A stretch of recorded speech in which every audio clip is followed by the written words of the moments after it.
कला ग्रंथ क्लासेस में सभी का स्वागत है। आज हमारे क्लास में टीजीटी के दो अभ्यर्थी आए हुए हैं जो कुछ सवालों को लेकर आए हैं। मैं चाहूंगा कि अगली आवाज उनकी आप सुने कि इनका क्या सवाल है। जैसे मेरा नाम समूह निषाद है और मैं ये जानना चाहता हूँ कि 2022 वाला जो वैकेंसी आया था उसमें सीट बढ़ेगा कि नहीं बढ़ेगा, इसका परीक्षा कब होगा। और मैं इसमें फॉर्म डाला हूँ 2022 में, और सबसे मैं ये पूछना चाहूँगा कि तैयारी कैसे करें कि 2022 वाला में मेरा पहली बार चयन। चलिए शंभू जी, बहुत अच्छा क्वेश्चन है आपका। इस समय काफी बच्चे परेशान हैं, एक तरह से कंफ्यूज भी हैं कि परीक्षा तिथि को लेकर के। कुछ लोग कह रहे हैं परीक्षा होगी, कुछ लोग कह रहे हैं कि परीक्षा नहीं होगी, इसमें सीट बढ़ाया जाएगा। तो इस बात को मैं स्पष्ट बताना चाहता हूँ कि जो सीट वृद्धि का मामला है, इसको लेकर के प्रयागराज में काफी अभ्यर्थियों ने कई बार प्रदर्शन किए और प्रदर्शन के बाद काल इसमें आश्वासन भी मिला कि शासन के पास इस बात को भेजा जा रहा है। यदि शासन चाहेगा, शासन तैयार होगा तो इसमें सीट बढ़ाई जाएगी।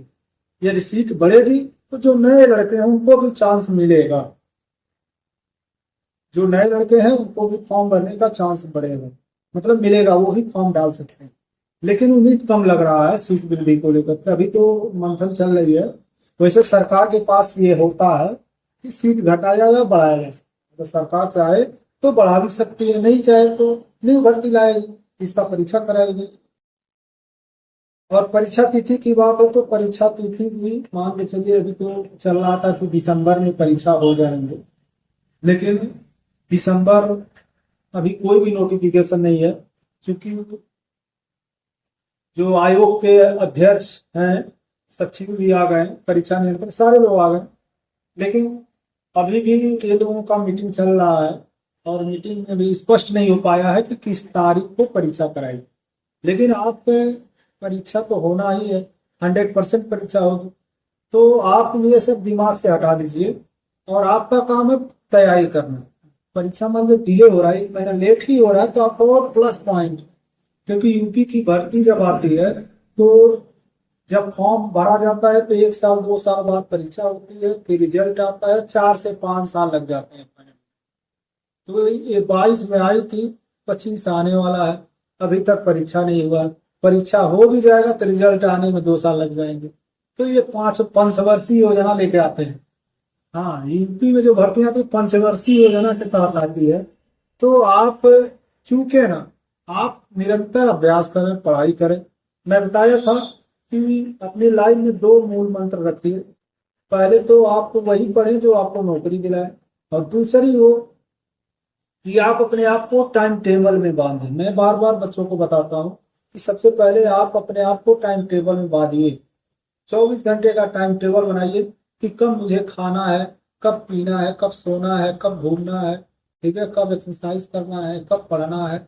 जब आप टाइम टेबल में अपने आप को बांध लेंगे, उसके बाद से आप उसके अकॉर्डिंग चलेंगे। कंटिन्यू 7 से 8 घंटे पढ़ाई करिए। और ये भी नहीं है कि जोर जबरदस्ती से पढ़ें।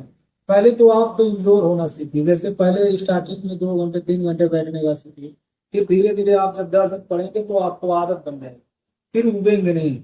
और जब रेस्ट, जैसे मान लीजिए पढ़ते पढ़ते थक गए तो कुछ हल्का फुल्का खाने के बाद आप रेस्ट किया।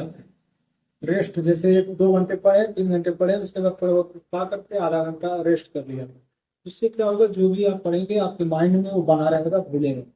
ये नहीं कि लगातार पढ़ रहे हैं, पता चला बिना खाए पिए पढ़ रहे हैं, बीमार हो गए।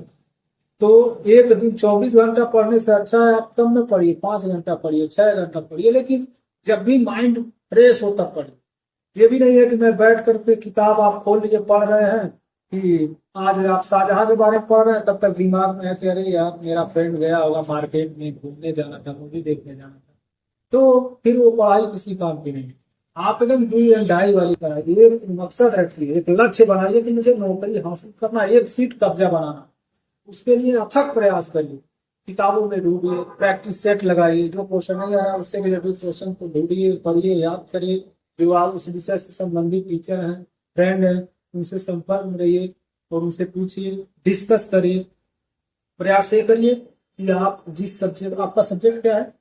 मेरा फाइन आर्ट है, कला है। कला।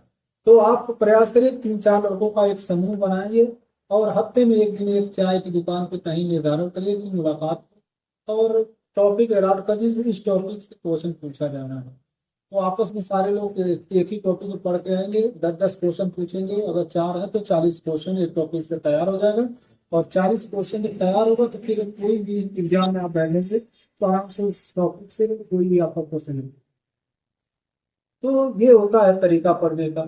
और दूसरी बात है, ये परीक्षा तिथि को लेकर के, तो परीक्षा तिथि बहुत जल्द देखने को मिलेगा। आप पहले पढ़ाई करते रहें, ये सब दिमाग से हटा दें, परीक्षा कब होगी, सीट बढ़ेगी कि घटेगी, जो भी होना होगा भाई, वो तो सरकार के पास है ना। आप कर पाएंगे कुछ, ना मैं सीट बढ़ा पाऊंगा, ना आप बढ़ा पाएंगे। आपका काम है पढ़ना, और आप निरंतर अभ्यास करिए, मतलब खूब मन लगा के पढ़िए, जो भी पढ़ाया गया उसका रिवाइज करिए, प्रैक्टिस सेट कंटिन्यू एक सेट लगाइए। जो क्वेश्चन नहीं आया उसको नोट करिए, उससे रिलेटेड क्वेश्चन को ढूंढने का प्रयास करिए, तब जाके आपका चयन